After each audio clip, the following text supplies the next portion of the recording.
Ang kwento ni Anjanet Abayari, pagbangon mula sa bituin at kontrobersya. Ay, panimula.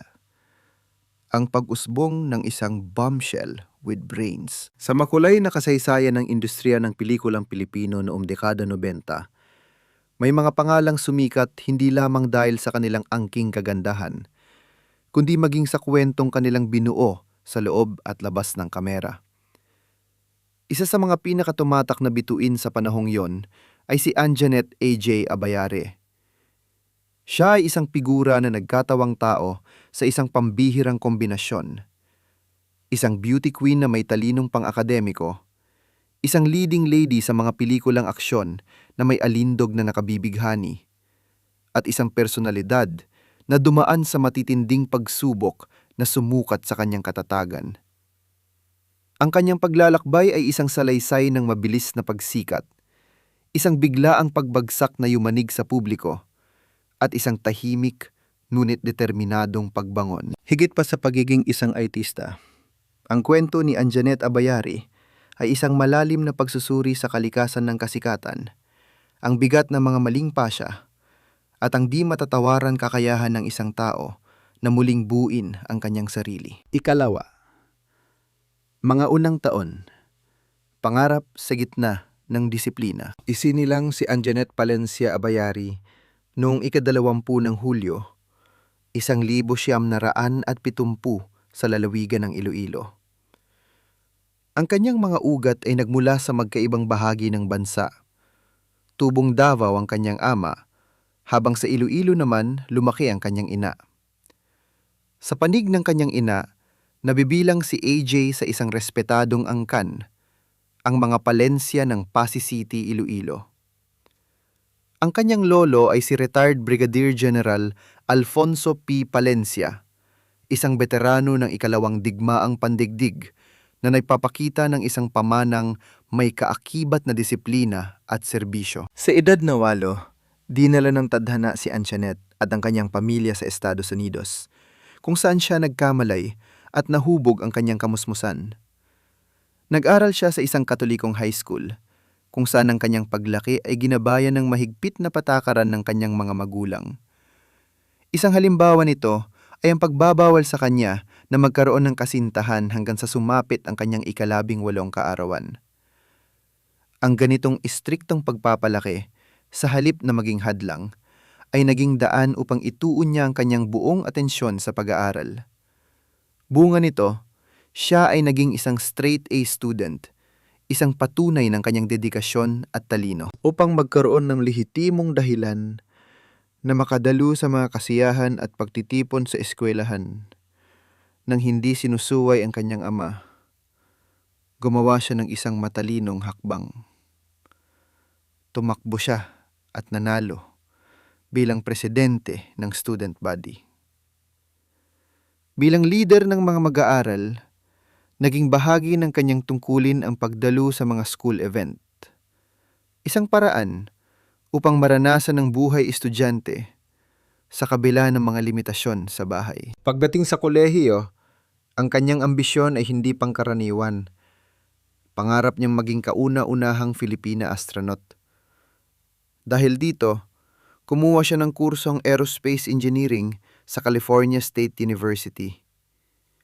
Nauna rito, tinanggihan niya ang isang alok mula sa ibang universidad para sa isang nuclear engineering program.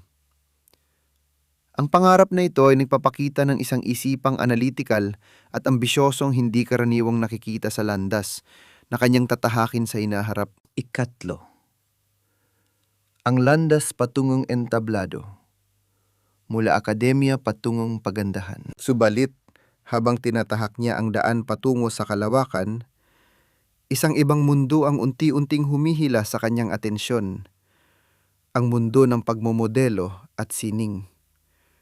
Naging malakas ang tawag ng entablado at hindi nagtagal ay nasangkot siya sa ilang mga modeling stint at nakasama pa bilang mananayaw sa prestihiyosong MTV Video Music Awards sa Amerika. Ang bagong direksyong ito ay mariing tinutulan ng kanyang mga magulang, lalo na ng kanyang ama. Para sa kanila, ang pagpasok sa ganitong uri ng karera ay isang pag-aaksaya sa talino at potensyal na pang-akademiko ni AJ. Ngunit sa kabila ng pagtutol, naging desidido si Anjanette na patunayan ang kanyang sarili. Sa edad ng 20, taglay ang kanyang kayumangging balat, taas na 5 piye at 5 pulgada, at vital statistics na 35, 25, 35, lumipad siya patungong Pilipinas upang subukan ang kanyang kapalaran. Makalipas ang ilang buwang paghahanda, isinabak niya ang kanyang sarili sa isa sa mga pinakamalaking patimpalak ng pagandahan sa bansa, ang Binibining Pilipinas, 1,900 at 71. Sa entablado, agad siyang naging bukambibig. Ang kanyang kakaibang ganda, alindog, at kumpiyansa ay pinalakas pa ng kanyang hindi matatawarang talino. Ang kanyang sagot sa question and answer portion kung saan sinabi niyang, "I'd like to go to the moon to see if there's really a man on the moon," ay nagpakita ng kanyang personalidad, isang kombinasyon ng katalinuhan at kaunting pagkapilyo na lubos na kinagiliwan ng mga manonood at hurado. Ika-4. Korona at kontrobersya, ang maikling paghahari sa Binibining Pilipinas. Sa pagtatapos ng gabi ng parangal, si Anjanette Abayari ang kinoronahan bilang Binibining Pilipinas Universe 1,971. Siya ang itinakdang maging kinatawan ng bansa sa Miss Universe pageant na gaganapin sa Las Vegas, Nevada sa taon ding yon. Subalit, ang kanyang paghahari ay naging panandalian lamang. Bago pa man siya makalipad pataong Las Vegas, lumabas ang isang issue na may kinalaman sa kanyang residency. Ayon sa mga patakaran ng patimpalak, kinakailangan ng isang kandidata ay nanirahan sa Pilipinas na hindi bababa sa 6 na buwan bago ang kompetisyon, isang rekisito, upang maituring siyang ganap na mamamayang Pilipino sa konteksto ng pageant. Dahil sa kanyang mahabang paninirahan sa Estados Unidos, hindi natugunan ni AJ ang naturang requirement. Nahaharap sa isang mahirap na sitwasyon, siya ay pinapili. Kusang loob na isuko ang kanyang titulo o tuluyang babawiin sa kanya ang korona. Pinili ni Anjanette ang mas marangal na opsyon at isinauli ang titulong kanyang pinaghirapan. Ang kanyang pwesto ay ipinasa kay Maria Lourdes Alu Gonzales, ang Binibining Pilipinas Madja International noon, na siyang lumaban sa Miss Universe. Ang pangyayaring ito ay nagdulot ng matinding culture shock kay AJ. Bilang isang taong lumaki sa Amerika, hindi niya lubos na naunawaan ng bigat at teknikalidad ng mga patakaran sa Pilipinas. Dahil sa kabiguan, pansamantala siyang bumalik sa Los Angeles, California, kung saan ipinagpatuloy niya ang kanyang pagmomodelo at pagiging cheerleader. Ngunit ang kontrobersya, sa isang kabalintunaan, ang nagbukas ng panibagong pinto para sa kanya. Ang kanyang pangalan ay naging laman ng mga pahayagan at telebisyon na nagbigay sa kanya ng agarang pagkakakilanlan sa publiko. Hindi nagtagal, dumagsa ang mga alok para sa kanya na pumasok sa mundo ng pag-arte. Ika-5. Pagsikat sa pinilakang tabing, ang dekada 90 at ang pagiging leading lady. Nakita ni Anjanette ang panibagong oportunidad at muling bumalik sa Pilipinas upang subukan ang kanyang swerte sa showbiz. Sa kanyang pagpasok sa industriya noong 1973, agad siyang sumabak bilang leading lady sa iba't ibang pelikulang aksyon at komedya. Bagamat isang malaking hamon ang kanyang pananalita sa Tagalog na may halatang punto ng isang taong lumaki sa ibang bansa, nagsumikap siyang pagbutihin ang kanyang pag-arte at maging karapat-dapat sa mga papel na ibinigay sa kanya. Ilan sa kanyang mga naunang pelikula ay ang Titser, Ang Terror ng Caloocan, ROB 4, The Victorians, Manchichirichit, Dalawang Larawan ng Pag-ibig, Guwapings 2, at Astig. Ang Taong 1,000, 4 ang naging pinakamahalagang yugto sa kanyang karera. Patuloy na bumuhos ang mga proyekto hanggang sa mapili siya para gampanan ang ikonikong papel ni Darna sa pelikulang Darna, Ang Pagbabalik. Ang pagganap niya bilang Darna ang tuluyang nagpatibay sa kanyang estado bilang isang malaking bituin. Matapos nito, naging sunod-sunod na ang kanyang mga proyekto sa pelikula at telebisyon.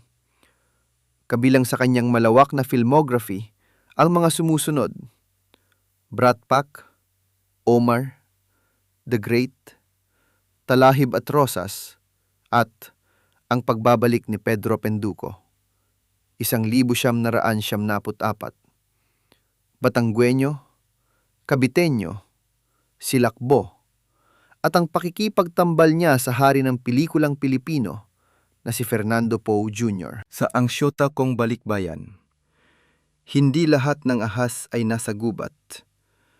Tubusin mo ng bala ang puso ko hanggat may hininga at aringkingking. Ang bodyguard kong sexy. Halik ng vampira, bandido, kaskasero, matang agila at kadre. 1977. At Ang Pagbabalik ng Probinsyano at Gagawin Ko ang Lahat, 1978. Kasabay ng kanyang tagumpay sa takilya, naging isa rin siyang mabisang product endorser. Ang kanyang muka ay makikita sa maraming patalastas na lalong nagpatanyag sa kanyang pangalan. Sa panahong ito, binansagan siyang bombshell with brains, isang titulong kumikilala hindi lamang sa kanyang kaakit-akit na alindog, kundi pati na rin sa kanyang pinag-aralan at talino, isang pambihirang katangian sa industriya. Ika-6. Ang pagbagsak. Ang insidente sa Guam at ang mga bunga nito. Sa rurok ng kanyang kasikatan, isang pangyayari ang biglang wawasak sa lahat ng kanyang pinaghirapan. Noong 1979, matapos ang kanyang pelikulang Type Kita, Walang Kokontra, lumipad si Anjanette patungong Guam upang dumalo sa pagbubukas ng isang karaoke lounge. Ngunit habang nasa airport, hinalugog ang kanyang bagahe at di umano'y natagpuan dito ang isang ipinagbabawal na gamot. Mariin niyang itinanggi na pag-aari niya ang nasabing substance. Ang balita ay mabilis na kumalat at naging isang pambansang iskandalo. Sa simula, nag-alok pa ng tulong ang Nooy Panggulong Joseph Estrada. Ngunit sa isang biglaang pagbabago ng ihip ng hangin, idineklara ng Pangulo si Anjanette bilang persona non grata. Sa kadahilan ng siya ay isang masamang impluwensya sa industriya at ang administrasyon ay mahigpit na lumalaban sa iligal na droga. Ang sitwasyon ay naging masalimuot. Makalipas lamang ang isang linggo, binawi ang deklarasyong persona non grata. Matapos personal na sumulat si AJ sa Pangulo at magpadala ng kopya ng kanyang negatibong resulta sa drug test. Subalit, pagkatapos ng ilang araw, muli siyang ibinalik sa blacklist ng Bureau of Immigration. Ang pagbabawal na ito sa kanyang pagpasok sa bansa ay tuluyan lamang inalis noong taong 2003. Sa Guam, nanatili si Anjanette ng ilang buwan, labas-masok sa kulungan habang dinidinig ang kanyang kaso. Sa huli, siya ay nagbayad ng multang $9,200. Dahil sa pagiging blacklisted sa Pilipinas, hindi na siya nakabalik sa kanyang karera. Napilitan siyang bumalik sa Estados Unidos upang doon muling manirahan kasama ang kanyang pamilya, malayo sa ingay ng showbiz na minsan niyang pinagharian. Ika-7. Buhay sa labas ng showbiz, paghilom at paghahanap ng bagong direksyon. Sa paglipas ng mga taon, unti-unting kinalimutan ng publiko si Anjanette Abayari at ang kontrobersyang kanyang kinasangkutan. Paminsan-minsan, may mga mamamahayag na sumusulot ng mga artikulo tungkol sa kanyang bagong buhay sa Amerika. Namuhay siya ng simpel at pribado sa Los Angeles, California. Doon, nagkaroon siya ng 2 anak na lalaki mula sa kanyang mga nakaraang relasyon. Upang suportahan ang kanyang pamilya, pumasok siya sa iba't ibang trabaho. Naging manager siya sa isang fitness center at paminsan-minsan ay tumatanggap ng mga modeling job. Kalaunan, naging public relations officer siya para sa isang abogado sa LA. Ang kanyang focus ay ganap na naibalik sa pagiging ina at sa pagpapalaki ng kanyang mga anak.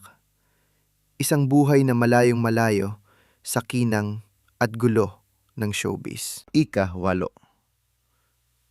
Ang pagbabalik at pagtutuos, harapin ang nakaraan, yakapin ang hinaharap. Makalipas ang 15 taon mula nang mangyari ang insidente sa Guam, nagkaroon ng lakas ng loob si Anjanette na muling tumuntong sa Pilipinas. Ang kanyang pangunahing layunin ay bisitahin ang kanyang mga kaanak sa Iloilo at makipag-ayos sa kanyang amang matagal na niyang hindi nakikita. Ang kanilang muling pagkikita ay naging emosyonal. Ayon sa kanya, sa dami ng gusto niyang sabihin, siya ay natulala na lamang habang bumabalik ang lahat ng kanyang kinikimkim na damdamin. Dahil sa kanyang pagbabalik, hindi na iwasang muli siyang mapansin ng media. Nagkaroon siya ng mga guesting sa telebisyon at nagbigay ng mga panayam. Umugong ang balita tungkol sa isang posibleng pagbabalik sa industriya. Subalit, nilinaw ni AJ na ang kanyang prioridad ay ang kaligayahang natagpuan niya sa piling ng kanyang mga anak at pamilya. Ang kanyang pagbabalik ay naging isang panahon ng pagmumuni-muni. Inamin niya sa publiko na siya ay naligaw ng landas noong kasikatan niya at pumasok sa mga relasyon sa maling dahilan. Isa sa mga pinakamasakit na karanasang kanyang ibinahagi ay ang tungkol sa kanyang dating kasintahan na si David Bonifax, na di umanay nagbenta ng ilan sa kanyang mga ari-arian at itinakbo ang pera. Maging ang mga pondong nalikom sana para sa kanyang legal na laban sa Guam ay hindi rin umano ibinigay sa kanya. Ang mga pag-amin na ito ay nagbigay linaw sa bigat na mga personal na pagsubok na kanyang pinagdaanan sa likod ng mga kamera. Ika-9. Pananampalataya at bagong pag-ibig. Ang kasalukuyan ni Anjanette Abayari. Sa kanyang proseso ng pagbangon, natagpuan ni Anjanette ang isang bagong sandigan, ang pananampalataya. Naging aktibo siyang Kristiyano at sa komunidad na ito niya, nakilala ang lalaking magiging kanyang katuwang sa buhay, si Pastor Gary Pangan. Kay Gary niya natagpuan ang isang uri ng pag-ibig na matatag at nakasentro sa Diyos. Sila ay nagpakasal sa Amerika. Ayon kay Anjanette, ang kanyang asawa ay hindi perpekto, ngunit dahil ang kanilang buhay ay nakatuon sa paglilingkod, ang kanilang pagsasama ay naging masaya at matiwasay. Sa kasalukuyan, si Anjanette Abayari ay patuloy na namumuhay ng mapayapa sa Amerika, kasama ang kanyang asawa at mga anak. Ika-10. Konklusyon, isang testamento ng pagbangon. Ang kwento ni Anjanette Abayari ay isang malinaw na halimbawa ng isang artistang nalunod sa alon ng kasikatan, nalugmok dahil sa mga maling pasya at nagdusa sa mga kahihinatnan ng kanyang mga pagkakamali.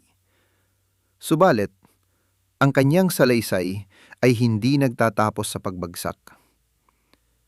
Ang mga pagsubok na kanyang pinagdaanan ay hindi naging dahilan upang manatili siyang nakalugmok.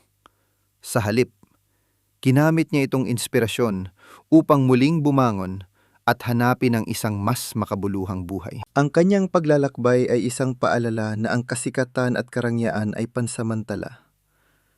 Sa isang iglap, ang lahat ng ito ay maaaring bawiin at mawala.